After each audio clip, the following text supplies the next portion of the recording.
Fala, galera do Corujão Vascaíno, chegando aqui com aquele nosso vídeo noturno, trazendo todas aquelas informações, aquelas notícias gostosas do Vasco da Gama. Vasco se preparando aí para o jogo dessa quarta-feira às 19h30 em São Januário contra o Bahia. Jogo atrasado. E volto a dizer, só a vitória interessa para manter o Vasco longe da zona do rebaixamento. Nós estamos na beirinha ali, 16º colocado.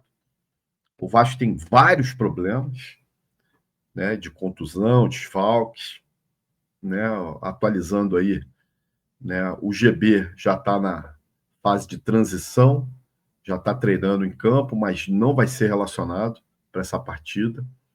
Tietê é outro que já treinou no campo hoje, mas devido ao histórico aí de já ter, né, estado com a contusão, retornou no jogo contra o Botafogo, sentiu de novo, o Vasco provavelmente vai dar mais uma segurada nele para relacionar ele só no fim de semana contra o Cruzeiro.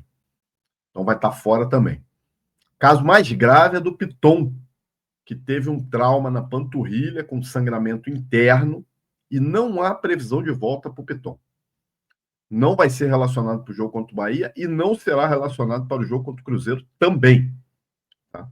Então, Piton, caso mais grave aí, vamos de Pumita na lateral esquerda, torcendo para o Pumita não se machucar, não levar, não ser expulso, não ser amarelo, porque senão é Vitor Luiz, hein? Aí é, porra, dose para mamute enfurecido. De manter o Leandrinho. Mas tu quer apostar que se o Pumita não puder jogar, ele vai de Vitor Luiz, não vai de Leandrinho? Aposto com vocês.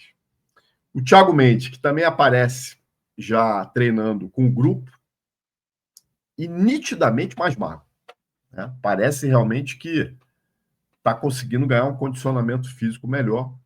O Thiago Mendes, a gente não tem informação se ele vai ser relacionado para esse jogo contra o Bahia ou não. Pode ser até que apareça entre os relacionados. Quem está fora, e todo mundo já sabe, é o Robert Renan, por conta do protocolo de concussão, né? Não vai poder jogar contra o Bahia, porque tem que cumprir 5 dias de afastamento. Então ele estaria apto apenas para o jogo contra o Cruzeiro no sábado. E aí, naturalmente, né, o retorno do Lucas Freitas, que cumpriu suspensão pelo 3º cartão amarelo, eu acredito que é o zagueiro que vai entrar.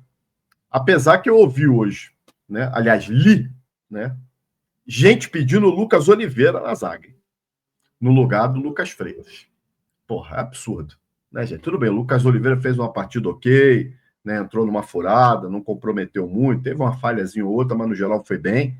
Agora, porra, pediu o Lucas Oliveira no lugar do Freitas, aí já é demais, né? A torcida do Vasco realmente tem hora que não dá para entender o que acontece, né? Esperamos muito, então, ver Lucas Freitas e Cuesta na zaga.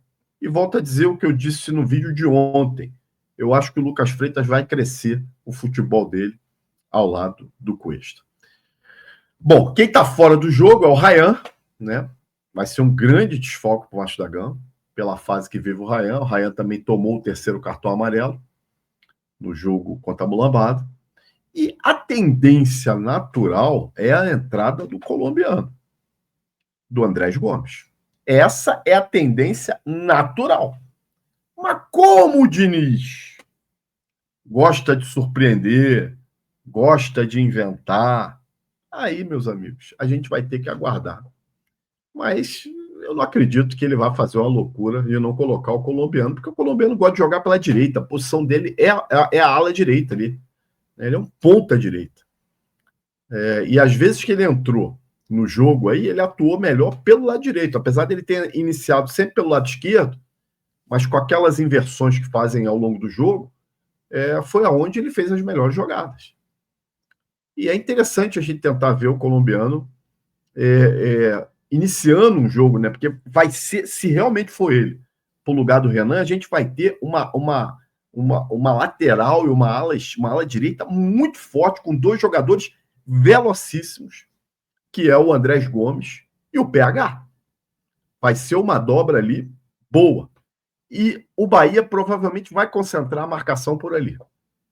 E com isso, o lado esquerdo pode ser favorecido com uma subida do Pumita e para quem entrar no jogo, porque conforme eu coloquei na capa aí, e já venho falando isso desde ontem, o Nuno sofreu uma entrada por trás do BH, né, do Bruno Henrique, no clássico, que não levou nem amarelo, e que ele sentiu bastante.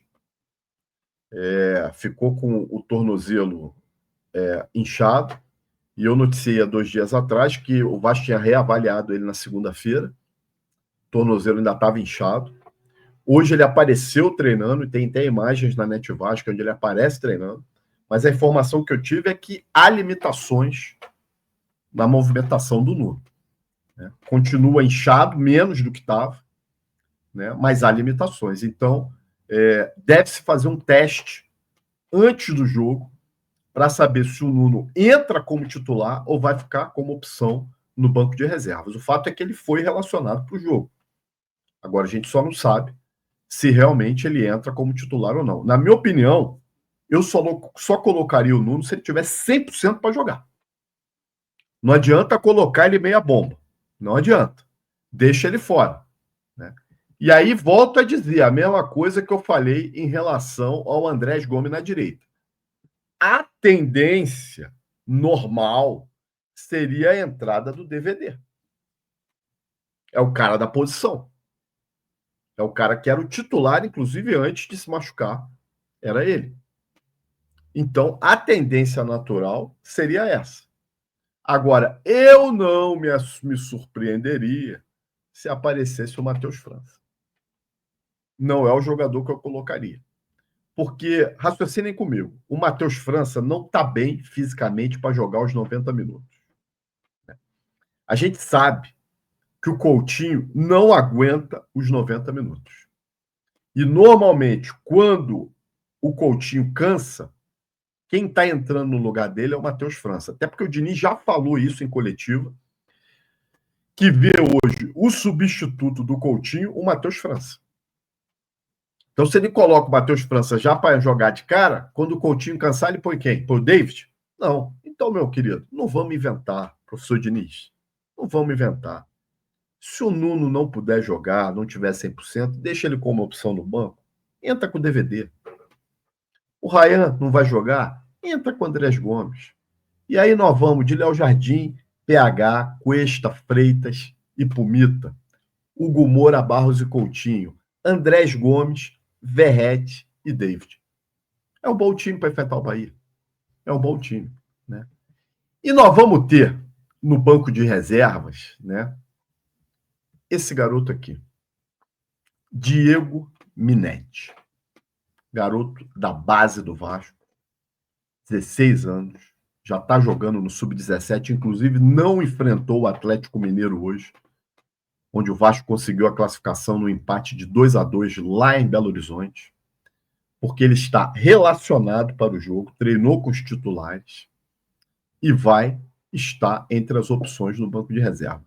É um grande jogador. Esse eu falo, acompanho bastante a base. É um garoto realmente especial esse aí, mas esse aí é centroavante nato, tá? É centroavante, goleador, forte, é um tanque para a idade dele. Tem velocidade, tem habilidade, faro de gol, tá? Eu não vou falar quem ele me lembra aqui, porque depois vão dizer o Dib está comparando com fulano de tal, está comparando. Vou deixar ele jogar um pouco aí, depois eu falo, né? Mas é um grande garoto que o Vasco, inclusive, já fez o seu contrato profissional, seu primeiro contrato profissional, e por isso que ele vai estar relacionado. Porque se ele fosse um garoto somente da base, ele não poderia jogar o profissional. E isso é importante, porque resguarda o Vasco de assédio aí de outros times. Né? Ele que já tem 16 anos, já podia ser assediado por uma transferência, né? Para fora. Evidentemente só pode sair com 18 anos, mas já poderia assinar um contrato.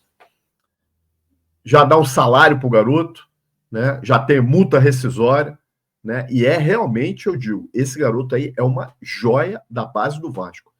Porque é centroavante, gente. O Brasil, ele tem revelado poucos centroavantes de qualidade já há alguns anos. Né? Esse garoto é realmente aquele centroavante raiz, brigador, habilidoso, goleador e com velocidade, e forte fisicamente. Né? Seria muito interessante se a gente conseguisse ver esse garoto em campo no jogo contra o Bahia em algum momento. Até porque a gente sabe também, né? O Verratti está cansado.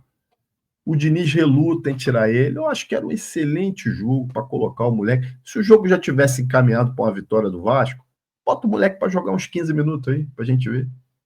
Garanto que ele vai incomodar. Garanto que ele vai incomodar. Porque ele tem no porte físico, como o Ryan, né? Ele se sobressai muito nas categorias de base, exatamente, não só pelo porte físico, mas o porte físico ajuda. Né? Ele passa igual um trator por cima dos zagueiros da base dos outros times aí. Vocês vão ver, vocês vão gostar.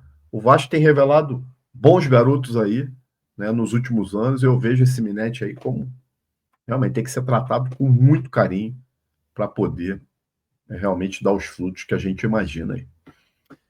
Bom, jogo amanhã às 19h30, vamos aguardar, né? Esperamos um grande resultado. O Vasco precisa da vitória, nem que seja por 0,5. Nós precisamos ganhar, porque, como eu já disse, nós estamos na beira da zona de rebaixamento e é um jogo atrasado. Né? Então, o ideal é que a gente abrisse aí, pelo menos, aí, mais uns pontos dessa zona perigosa, até porque no fim de semana nós temos um jogo mais difícil do que esse contra o Bahia, que é contra o Cruzeiro. Apesar da gente jogar em casa, é um jogo muito difícil.